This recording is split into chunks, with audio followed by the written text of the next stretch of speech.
창밖으로 보이는 풍경이 생각보단 평화로웠다. 제천까지 만표를 끊고 무임승차로 몰래 청량리까지 갈 생각하니 눈앞이 깜깜했지만 별로 겁은 나지 않았다. 집에 못 간 지도 벌써 5개월째고 돈도 하나도 없고 해서 거의 자포자기 상태였기 때문에 무서운 게 없었다고나 할까? 나는 청량리역까지 무사히 왔다. 다행히 개표구에도 직원이 서 있지 않아서 난 당당하게 나올 수 있었다. 그런데 배는 고프고 돈은 없고 말 그대로 거지였다. 하긴 앵벌이나 거지나 나로서는 똑같은 비참함이었다. 지하철 수원행 막차가 들어오고 있다. 그 순간 나는 순간 군포에 사는 옛날 애인이 생각났다. 갑자기 전화를 하니 향수기는 당황하는 기색이 역력했다. 하긴 한참을 동거를 하며 사귀다가 이놈의 도박 때문에 헤어진 지 1년이란 시간이 지났기에 그녀의 반응을 이해할 수 있었다. 양가에서 서로 결혼 이야기까지 나왔고 부산에서 짐 싸서 올라올 정도로 우린 서로 가까웠다. 자주 카지노에 간다는 사실을 알았지만 그녀는 내가 2억 가까운 돈을 날렸고 카드 빚에 사채까지 끌어쓴 줄은 몰랐었다. 그러다가 법원에서 뭔가가 날라온 걸 안 후 그녀가 내게 이별 통보를 한 것이다. 나 지금 바빠. 매정했다. 아무리 헤어진 사이라지만 6년을 사랑했던 사람에게 하는 말치곤 가시가 있었다. 그냥 보고 싶어서 술김에 청량리에 올라왔어. 올라왔다는 말에 향수기에게서 약간 움찔한 것이 느껴졌다. 옛날 한참 연애 시작할 때 친구들과 술 마시다가 향수기가 보고 싶어 단숨에 올라왔던 적이 한두 번이 아니었다. 내가 부산 본가 집에 있지 않고 지금 서울에 왔다는 말을 들은 그녀는 한참을 생각하더니 어디냐고 물었다. 지금 군포로 가고 있어. 여기까지 오지 말고 안양역에서 내려. 나갈게. 아직도 날 사랑하긴 하는 모양이었다. 너무 고마워서 눈물이 다 나왔다. 안양역. 옛날 그녀와 사귈 때 수도 없이 놀러왔던 곳이다. 지금의 롯데 백화점도 없고 역사도 엄청 꾸지리 할 때부터 그녀와 난 여기서 데이트를 했다. 도착해서 내리니 TV 시청할 수 있는 곳에 그녀가 앉아 있었다. 참 일찍도 나왔네. 청량리에서 안양까지 57분이나 걸린다는 걸 까마득히 잊은 채 난 그녀가 먼저 나와 있다는 사실에 또 한 번 감격하고 있었다. 우리는 그렇게 안양 1번가로 나갔는데 일요일 밤이라 그런지 생각보다 사람이 별로 없었다. 배고프다는 말에 그녀는 자주 가던 왕삼겹살집으로 날 이끌었다. 여기까지 오면서 돈도 없이 왔어? 뜨끔했다. 차마 몇 달간 카지노에서 앵벌이 하다가 오링되고 왔다는 소리를 할 수가 없었다. 집에도 못 가서 옷도 엄청 더러운 상태고 머리는 장발이니 쪽팔려서 고개를 들 수가 없었다. 그런 그녀는 내가 또 카지노에 갔다 온 걸 직감이라도 한 듯 또 갔지? 아직도 정신 못 차렸냐? 오빠가 지금 몇 살인데 아직 이러냐? 정말 도박 중독 진짜 무섭다. 아무 말도 할 수가 없었다. 한참 동안 침묵 속에 고기만 굽고 술잔이 오고 갔다. 2병쯤 마셨을까? 빈속에 밥도 안 먹고 고기에 술을 먹으니 속이 뒤집어질 듯 했다. 그때 그녀가 내게 돈 5만 원을 건네면서 말했다. 나 내년 봄에 결혼할 것 같아. 앞으로 다시는 찾아오지 마. 그리고 이걸로 제발 또 도박하지 말고 집에 가.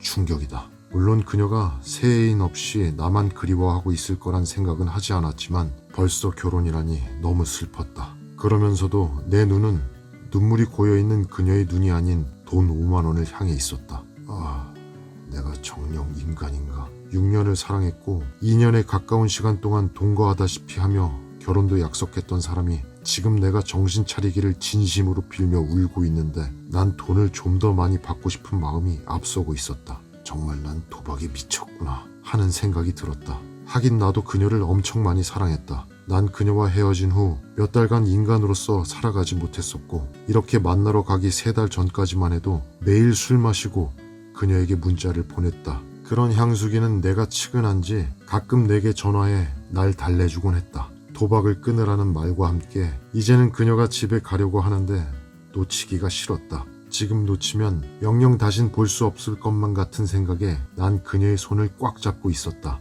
밖으로 나와 아무 말도 하지 않고 30분가량을 우린 같이 걸었다. 어느덧 안양 실동 덕천마을까지 걸어갔고 안양천의 물줄기가 흐르는 북에서 우리는 울면서 안았다. 서로 남남이 되어야 한다는 사실이 슬펐고 내가 도박을 끊지 못했다는 사실이 슬펐고 모든 것이 슬펐다. 나 오늘은 집에 들어가야 해. 미안. 내일 만나면 안 될까? 내일 퇴근하기 전에 전화할게. 오빠랑 같이 있고 싶긴 하지만 지금 너무 감정적이 되긴 싫어. 잡을 수가 없었다. 그래, 내일 꼭 전화해. 떠나는 택시를 보면서 난 생각했다. 그래, 지금이라도 도박을 끊어볼까? 하늘을 보며 수많은 생각들이 흘러가는데 그때 전화가 왔다. 오빠 같이 못 있어서 미안. 나 아직 오빠 사랑해. 오빠가 지금이라도 정신 차리면 결혼 다시 한번 생각해 볼게. 날아갈 듯 기뻤다. 그 순간만큼은 도박도 싫었고 오로지 향수기만이 내 전부였다. 하지만 그놈의 도박이 뭔지 30분 후 난 성인 PC방에 앉아 있었다. 마지막 10,000원이다. 이번엔 잡아야 되는데 30분 만에 난 또 미쳐 있었다. 조금 따서 다시 한번 바카라의 승부를 보고 싶은 마음이 날 거기로 이끌었다. 그리고 오링, 허무함과 함께 향수기에게 전화가 왔다. 소리가 들리면 큰일이기 때문에 뛰어나와 받았다. 오빠, 나 지금 몰래 나오려고 하는데 이쪽으로 오면 안 될까? 여긴 택시가 잘 없어. 속삭이듯 그녀가 말했다. 덜컹 가슴이 내려앉는다. 난 울었다. 난 다시 한번 그녀를 실망시키고 있다. 어떻게 하지? 솔직하게 이야기하는 수밖에 없었다. 돈 5만 원이 1시간 만에 없어질 이유가 도박 말고는 아무것도 없었기 때문에 말이다. 정말 미안. 나 또 게임했어. 한참 동안 한숨만 나오고 저쪽에서는 말이 없었다. 그래서 말인데 좀 늦을 것 같아서 뛰어서라도 가면 안 될까? 몰라. 정말 싫다. 네가 그러고도 인간이냐?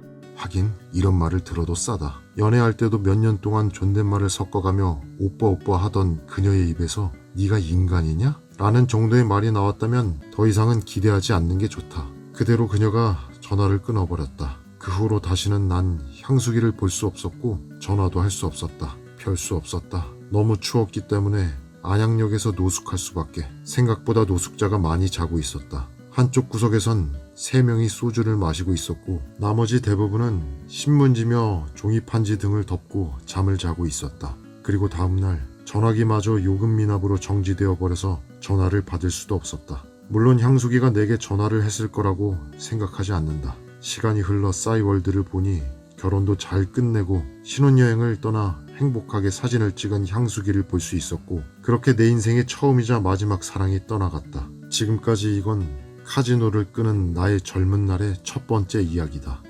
다음날 아침에 일어나 보니 전화기가 정지당하기 전 누나에게서 부재중 전화가 30통은 넘게 와 있던 게 확인이 됐다. 도박하는 동생이라 전화도 자주 안 하던 사람이 무슨 일이라 전화를 했을까? 괜스레 불안한 마음에 주변의 공중전화로 향해 전화를 걸었다. 받자마자 나라는 것을 안 누나는 갑자기 쏘아붙이듯 소리를 지르고 어디냐고 물어본다. 엄마가 쓰러지셨다고 한다. 불안함과 함께 몰려오는 죄책감이 매서운 겨울 날씨만큼 내 뺨을 때린다. 난 정말 나쁜 놈이다. 어머니가 아프신데 나는 그것도 모르고 카지노에 빠져 있었고 경마에 빠져 있었으며 여자에 빠져 있었다. 주저할 수 없었고 누나에게 지금 돈이 없어 기찻값만 보내달라 하며 다시 역으로 향했고 부산 본가로 향했다. 골다공증에 당뇨까지 있으신데 5개월 동안 내가 연락도 되지 않으니 끙끙 앓으시다가 어제 쓰러지셨고 다행히 생명에는 지장이 없으시다 했다. 병원을 찾으니 어머니는 나를 보시자마자 바로 눈물을 흘리셨고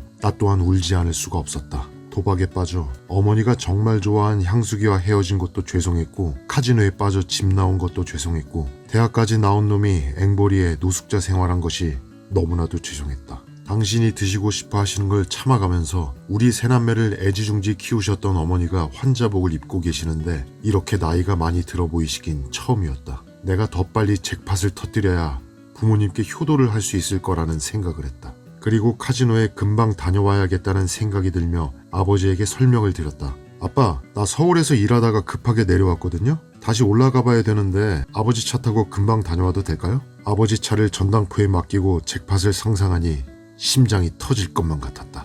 네가 무슨 일을 하는데 지금 일이 문제냐? 전화해서 못 간다 해라. 아니 아버지, 배달하는 사람이 저밖에 없어서 펑크내면 일이 다 꼬여요. 금방 갔다가 그것만 처리하고 다시 내려올게요. 저 돈도 벌어야죠. 네가 배달 일을 한다고? 거기 전화번호 좀 줘봐. 잠시만요. 나는 앵벌이 형님에게 전화를 걸어 자초지종을 설명하고 거짓말을 시켰다. 그리고 간신히 설득 끝에 아버지 차를 끌고 다시 정선으로 향하려고 하는데 어머니께서 한마디를 던지신다. 너 한 번만 더 가면 엄마 죽을 거야.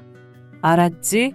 뒷골이 섬뜩했고 애써 웃음을 지으며 어머니를 안심시키고 병실을 빠져나왔다. 걱정 마세요. 절대 안 가요. 나 정신 차렸어요. 계단을 내려오면서 얼마나 많은 생각을 했는지 모른다. 한 걸음 한 걸음이 내겐 큰 시련이었다.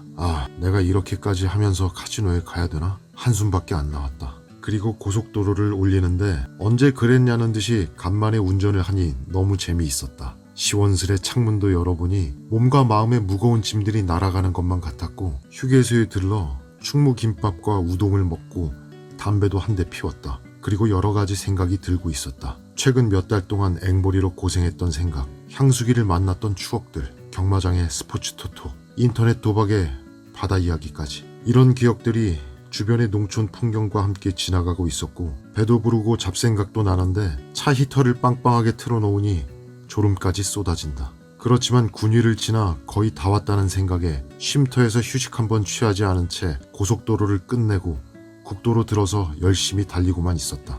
그리고는 어두운 터널을 지나는데 향수기가 나타나 도박 진짜 끊고 다시 시작하자고 했다. 그런 향수기에게 나를 용서해줘서 너무 고맙다고 진짜 끊고 다시 시작해보자며 했고 둘이 그렇게 뜨거운 포옹을 했다.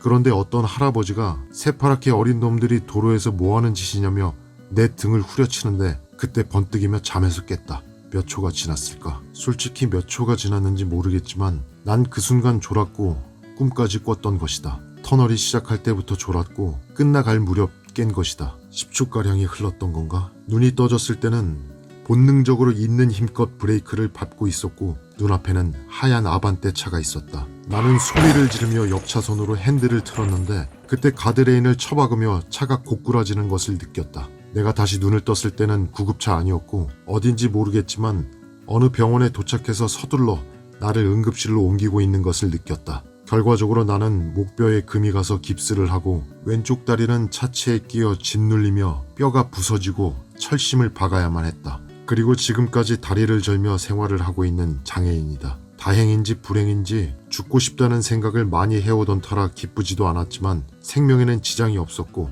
나는 병실에서 눈을 뜨고 처음으로 울고 있는 아버지의 모습을 볼 수밖에 없었다. 깨어난 나를 확인하신 아버지께서는 빨리 다녀오라고 재촉했다며 미안하다고 연신 울음을 터뜨리고 내 다리를 어루만져 주셨다. 이후 부산 지역 병원으로 이동하여 한 달을 입원하고 퇴원하고 나는 그렇게 부산 집으로 정착을 하게 된다. 아버지는 용달차를 모신다. 10년 전만 해도 개인 택시를 모셨던 아버지께서는 내가 대학 들어갈 때 집안 전체에서 4년제 대학 들어가는 게 네가 처음이다라고 하시며 엄청 좋아하셨고 나의 대학 등록금과 경주의 자취방을 구해주기 위해 그렇게 좋아하시던 개인 택시를 포기하셨다. 그리고 집도 전세로 바꿨다. 그러다가 내가 카지노 때문에 사고를 치는 바람에 전세도 빼고 농촌으로 이사를 했던 것이다. 힘들어 하시던 아버지가 불쌍해서인지 고모가 돈을 조금 주었고 그렇게 주신 돈으로 2.5톤 중고 트럭을 하나 구입하셔서 그걸로 지금까지 살았다.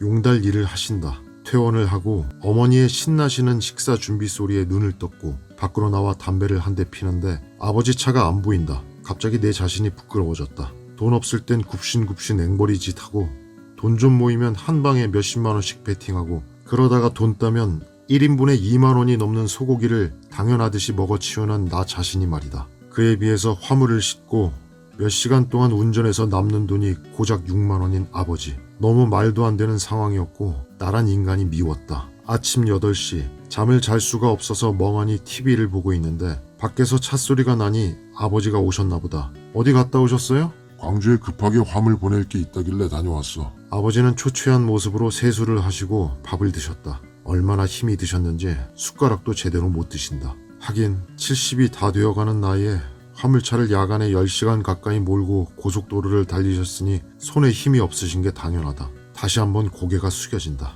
그냥 같이 밥이라도 먹고 싶어 옆에 앉아 국을 떠서 몇 숟가락 먹는데 밥이 잘 넘어가지 않았다. 정말 많이 늙으셨구나. 백발이 다 된 아버지가 이토록 늙어 보일 줄이야. 그런 아버지가 몇십 년간 모아오신 돈을 내가 도박해서 빚만 늘고 다 날리고 내가 한 방에 베팅하며 하찮게 느꼈던 돈 몇만 원을 벌기 위해서 밤새도록 운전을 하셨다는 생각을 하니 밥이 넘어갈 리 없다. 그러다가 아버지가 밥을 잘 못 드시는 것 같아 물끄러미 쳐다봤다. 힘들어서인지 알았는데 밥을 잘 못 씹으시는 게 아닌가 깜짝 놀라 물어봤다. 왜 못 씹으세요? 아버지는 씩 웃어 보이셨다. 아빠가 어금니가 하나도 없잖아. 앞니로 천천히 씹고 있어. 괜찮아. 아무 말도 할 수 없었다. 바로 방으로 들어와서 이불에 얼굴을 파묻고는 눈물을 흘렸다. 아니, 피눈물을 흘렸다. 그 흔한 임플란트도 못하고 틀니도 하지 못하신 것이다.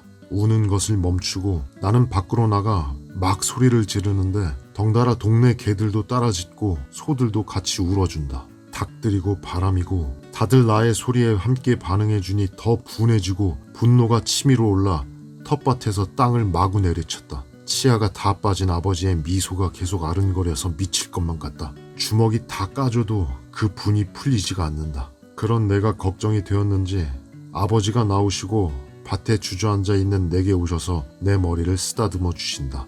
괜찮다. 신경 쓰지 마라. 나이 들면 이빨 빠지는 게 당연한 거야. 내 어깨를 두드려 주시는 아버지, 죄송합니다. 죄송합니다. 다른 말은 할 수 없었다. 그냥 내 머리를 쓰다듬어 주시는 아버지를 바라보는 것밖에는 나는 할 수 없었다. 이제 정말 다시는 카지노 안 갈게요. 여기까지가 2000년대 초반 마지막 저의 일기입니다.